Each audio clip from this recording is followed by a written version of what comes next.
할렐루야.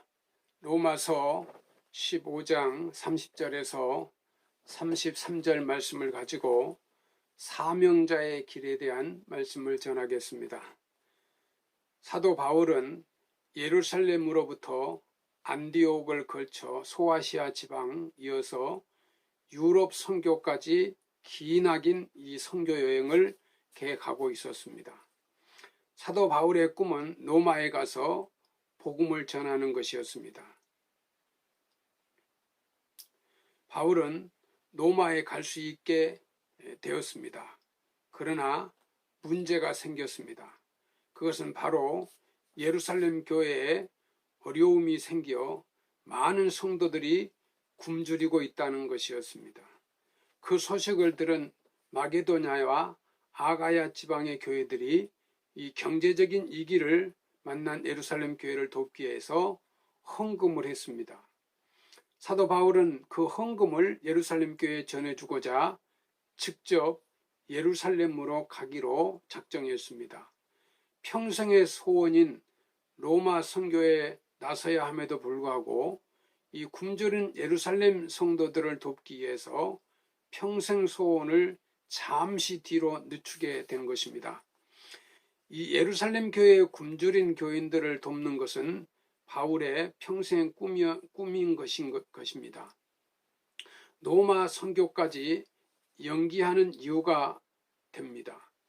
당시 예루살렘 교회 성도들은 유대인들의 그 핍박 때문에 더욱 굶주릴 수밖에 없었습니다. 사도 바울과 이 마게도냐와 아가야 지역의 교인들은 그 사실을 알았고 어떻게 해서든지 경제적으로 돕고 싶어 헌금을 모은 것입니다. 성도들은 이렇게 서로 돕고 살아야 합니다. 경제적인 어려움을 외면하지 말아야 합니다. 사도행전에 나와 있는 초대교회 모습을 보면 교인들이 서로 어떻게 해야 되는지를 알 수 있습니다. 성경은 사도행전 2장에서 이 초대교회의 모습을 다음과 같이 묘사하고 있습니다. 그들이 사도의 가르침을 받아 서로 교제하며 떡을 떼며 오로지 기도하기를 힘쓰니라. 사람마다 두려워하는데 사도들로 말미암아 기사와 표적이 많이 나타나니 믿는 사람이 다 함께 있어 모든 물건을 서로 통용하고 또 재산과 소유를 팔아 각 사람의 필요를 따라 나눠주며 날마다 마음을 같이하여 성전에 모이기를 힘쓰고 집에서 떡을 떼며 기쁨과 순전한 마음으로 음식을 먹고 하나님을 찬미하며 온 백성에게 칭송을 받으니 주께서 구원받는 사람을 날마다 더하게 하시니라. 사도행전 2장 42절에서 47절의 말씀입니다. 이 마게도냐와 아가야의 교인들 그리고 사도 바울은 이 사실을 알고 예루살렘 교인들과 진정한 공동체를 이루고자 그 교회의 경제적인 어려움을 자신들의 어려움처럼 생각하고 돕기로 작정한 것입니다. 교회 교인들이 서로 돕는 것은 매우 중요합니다. 한 교회 안에서만이 아니라 다른 교회의 어려움도 돕는 것이 교회 연합과 일치를 위해 좀 더 중요한 것입니다. 이 사도 바울 또한 이 적극적인 예루살렘 교회를 돕고자 했고 그러나 예루살렘으로 가는 길은 사도 바울에게는 죽으러 가는 길과 같았습니다. 왜냐하면 예루살렘에는 바울을 죽이려는 음모가 도사리고 있었기 때문입니다. 은혜스러워할 예루살렘은 핍박과 배척으로 피가 얼룩진 곳입니다. 이 예루살렘의 유대인들은 바울을 없애버리려고 했습니다. 그랬기에 잘못하면 사도 바울은 예루살렘을 방문해 그곳에서 죽을 수도 있습니다. 자신이 마지막이 될 수 있다는 사실을 바울은 잘 알고 있습니다. 그럼에도 바울은 자신의 발걸음을 돌리지 않았습니다. 예수님께서 십자가가 기다리는 예루살렘을 외면하지 않으신 것처럼 사도 바울도 예루살렘을 외면하지 않았습니다. 사도 바울은 비록 죽을 위협이 도사리고 있다가 할지라도 그곳을 향하는 것입니다. 독일의 철학자 쇼펜하우어는 그가 은퇴한 무렵에 늙고 몸이 약하여 병으로 많은 고생을 하였습니다. 그 친구들은 사라졌고 자신의 강의에는 수강 신청할 학생들이 거의 없어서 그의 애로움은 더했다고 합니다. 그러던 어느 날 이 베를린 대학 공원을 산책하다가 공원 벤치에 앉아있는 그 사색에 잠겼습니다. 공원 문을 닫는 시간이 되어서 공원지기가 와서 물었습니다. 여보시오, 당신은 누구요? 어디서 온 사람이요? 공원지기는 문을 닫아야 하는데 그가 나갈 생각을 하지 않으니 그를 갈 곳이 없는 노숙자로 알고 갈 곳이 있는지 묻는 것입니다. 그러자 정신이 든 쇼펜하우어는 대답했습니다. 내가 그걸 알았다면 이렇게 앉아있지 않을 것이요. 인생이 어디로 와서 어디로 흘러가는지 많은 고민을 했지만 아직도 그 해답을 찾지 못했소.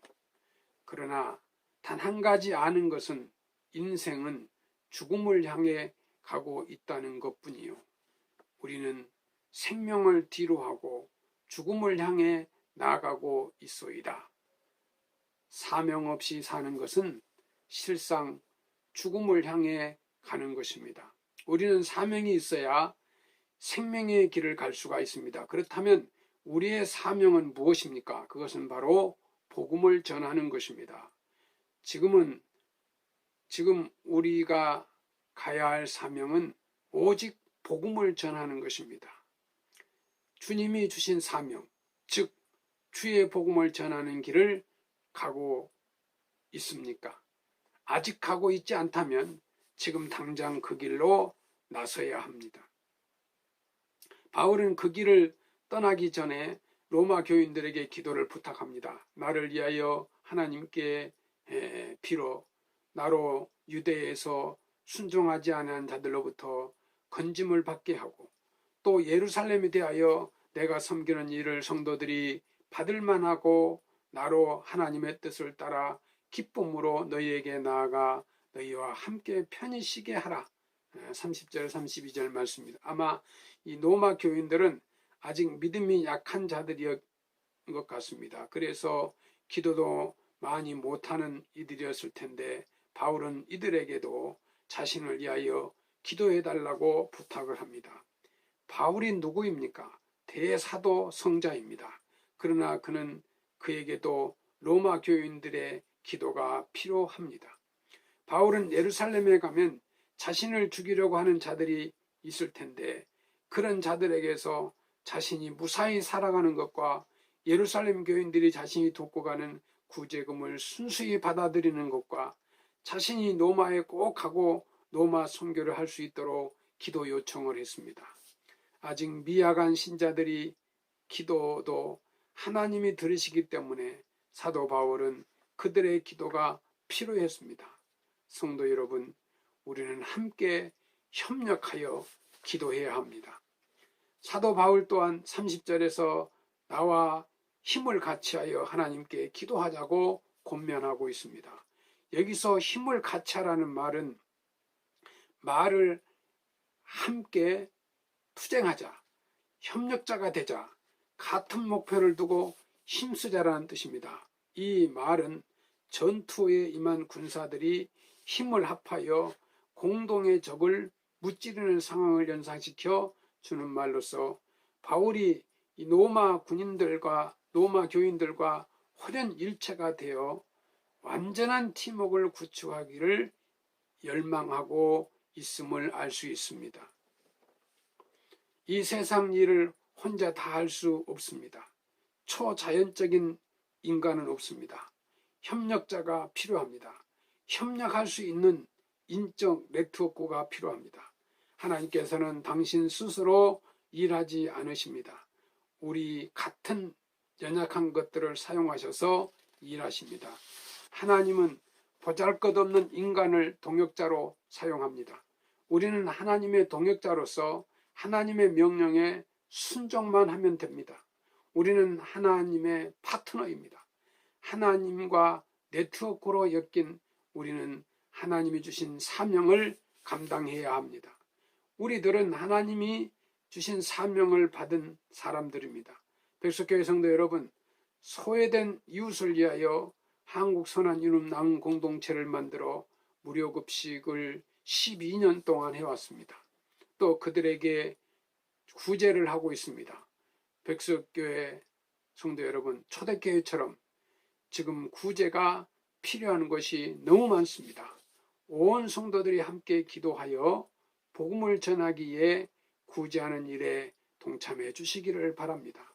복음을 전하는 인적 네트워크의 일원이 되어서 기도와 헌신으로 참여해야 합니다. 사랑하는 백석교 성도 여러분, 주님께서는 말씀을 전하라는 이 지상명령, 이 교회의 인적 네트워크를 잘 활용하여 복음을 전 세계에 전하는데 유형, 무형으로 책임을 감당하는 참 신자가 되시기를 주의 이름으로 축원합니다. 감사합니다.